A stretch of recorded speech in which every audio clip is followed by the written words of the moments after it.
ఇప్పుడు మీకు పూరి జగన్నాథ్ కాంబినేషన్ ఎట్ట కుదిరింది అసలు? బాగా ఎక్కువ సినిమాలు, ఆయన సినిమాలు పెద్ద చాలా వాటికి మీరే చేశారు కదా? అవునండి. ఏంటి అసలు మీ కాంబినేషన్కి, మీ కెమిస్ట్రీకి ఏంటి అసలు? జగనన్నయ్య ఇలా సిచ్యువేషన్ చెప్పగానే అసలు ఆయన సినిమా సిచ్యువేషన్ చెప్పినట్టు చెప్పరు, క్యాజువల్గా చెప్తారు. తమ్ముడు ఓ పాట ఇలా అనుకున్నాను రా, అదిరిపోవాలంతే, ఏదో సింపుల్ క్యాజువల్గా చెప్తారు. ఓకే. అదే మోటివేషన్తో నేను డైరెక్ట్ వెళ్ళిపోతాను స్టూడియోకి, మా ఆఫీస్కి ఎక్కడికి వెళ్ళి ఒక ట్యూన్ చేస్తాను. సాయంత్రం వరకు వెంటనే అన్నయ్యకి ఫోన్ చేస్తాను, అన్నయ్య ట్యూన్ రెడీ, మెయిల్ చేయంటారండి. అంటే ఇంతకుముందు అంటే సీడీ తీసుకురామని వినిపించుకోవడానికి వచ్చి, ఇప్పుడంతా మెయిల్స్, ఇంక ఇప్పుడు వాట్సాప్ అంతా వెంటనే వినొచ్చు, ట్యూన్ అవగానే వెంటనే పంపించవచ్చు. అవును. సో వినేయడం బాగుంది, దీన్ని ఇంప్రూవ్ చేయడం, చరణం కూడా చేయమని చెప్పడం, లిరిక్స్ ఆపించని చెప్పడం, సో టకటక అయిపోతుంది. ఓకే. సో మా మధ్య లేట్ అవ్వదు, వెంటనే అలా అలా కుదిరింది. వేవ్ లెంగ్త్ బాగా కలిసింది. ఫస్ట్ సినిమా నుంచి తర్వాత సెకండ్ సినిమాకి ఇంకొంచెం ఇంప్రూవ్మెంట్, థర్డ్ సినిమాకి ఇంకా బాగా. ఫస్ట్ బాచి అంటే కొంచెం అర్థం చేసుకోవడానికి టైం పట్టింది. ఫస్ట్ ఏమైందంటే బాచి అప్పుడు ఇట్లా డైరెక్టర్ చెప్తే అన్ని మాటలు నీ వినాలన్న సంగతి నాకు తెలియదు. నేను నా ఇష్టం వచ్చిన నేను ప్రవర్తిస్తున్నాను. ఆ సింగర్ చక్రి మనం పలానా సింగర్ అనుకుంటున్నాం అంటే, లేదండి ఆయనతో బాగుండదు,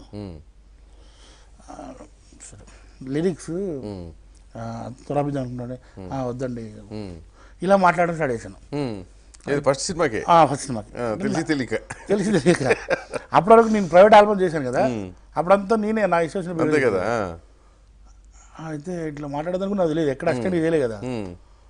సో వాళ్ళ అసిస్టెంట్ నాకు చెప్పాను, అట్లా చెప్పకూడదు, ఆయన చాలా ఫీల్ అవుతున్నారు, కొంచెం అంటే తగ్గు తగ్గు అవి అప్పుడు కరెక్టే కదా అని వెళ్ళాను. ఆయన దగ్గర డైరెక్ట్ వెళ్ళి, సార్ నాకు ఇండస్ట్రీలో ఎక్స్పీరియన్స్ లేదు, ఎవరు లేరు, గాడ్ ఫాదర్ ఎవరు లేరు, ఎవరి దగ్గర అసిస్టెంట్ చేయలేదు, సో నాకు ఇవన్నీ తెలియదు, మీరు నన్ను బిడ్డలా అనుకోండి, ఏమైనా తప్పు చేసినప్పుడు క్షమించండి, మీరే నాకు చెప్పండి, అలా కాదురా ఇట్లా అని, అంతేగాని మీరు ఫీల్ అవ్వద్దు నాకు చెప్పాలని చెప్తే, అప్పుడు ఓకే తమ్ముడు అట్లే లేదు అట్లే అని అయిపోయింది. ఇంకా అప్పటి నుంచి పద్ధతులు తెలుసుకోవడం స్టార్ట్. ఓకే. ఎందుకంటే ఎక్కడ అసిస్టెన్సీ చేయలేదు కదా. అవును. ఆ తర్వాత పాటలు పాడాను, అన్ని ట్రాక్స్ అయిపోయాయి. నాకు ఒక పాటకు హరిహరన్ కావాలి, ఒక నికృష్ణం కావాలి, ఇలా చెప్తున్నాను. ఎందుకు ఇవి నువ్వు బాగున్నాయి కదా ఆయన అంటే, నేను ఫస్ట్ ఆడియో కదండి, ఒక డ్రీమ్ నాకు, ఆ సింగర్స్ ఉండాలి ఇవన్నీ, టాప్ సింగర్స్. సరే నీకోసం ఓకే అని చెప్పి పంపించేశారు. పాడించుకొచ్చాను. పాడించుకొచ్చినాక కూడా ఆయనకు ఏంటంటే, అప్పుడు నువ్వు పాడింది ఇంతకన్నా బాగుంది కదా అనే ఫీలింగ్. సో మొత్తానికి అయితే దాన్ని కూడా 4-5 సార్లు విన్న తర్వాత యాక్సెప్ట్ చేశారు. కొన్నిసార్లు దానికన్నా నువ్వు పాడిందే బాగుంది. ఫర్ ఎగ్జాంపుల్ చెన్నై చంద్రమా సాంగ్ ఉంది, చెన్నై చంద్రమా, అమ్మ నాన్న తమిళ అమ్మాయిలో, ఆ సాంగ్ నేను పాడాను ఫస్ట్ ట్రాక్. పాడింది షూట్ చేశారు. షూట్ చేస్తున్నప్పుడు అక్కడ కృష్ణవంశీ గారు కూడా లొకేషన్కి వచ్చారు. అక్కడి నుంచి నాకు ఫోన్ చేశారు, చక్రి చాలా బాగా చేశామని ఆయన కూడా మాట్లాడారు, కృష్ణవంశీ గారు కూడా, జగనన్నయ్య కూడా, రవితేజ గారు కూడా, అందరూ ఫుల్ హ్యాపీ ఆ సాంగ్ పట్ల. ఫైనల్గా వాయిస్ మిక్సింగ్ వచ్చేసరికి నేను హరిహరన్తో పాడించారా. అక్కడ ఏమైందంటే అది కొంచెం క్లాసికల్ రాగం నుంచి తీసిన సాంగ్ అది. ఓకే.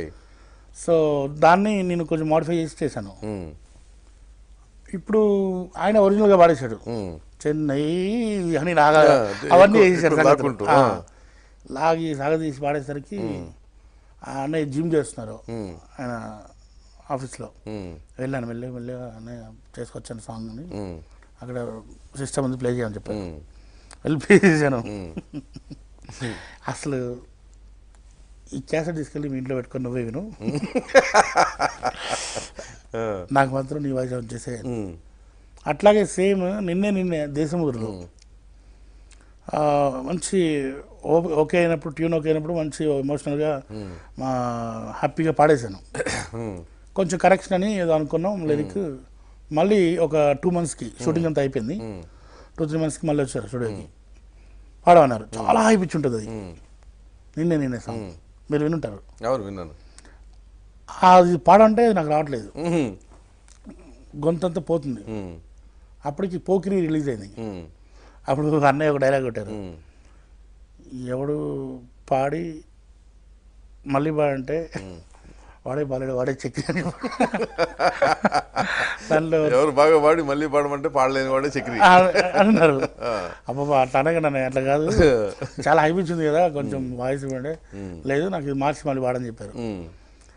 ఆ లైన్ పాడుతున్న వల్ల ఆ డైలాగ్ గుర్తొచ్చి నవ్వు రావడం నాకు. ఇంకా మొత్తానికి అయితే అది పాడేశాను.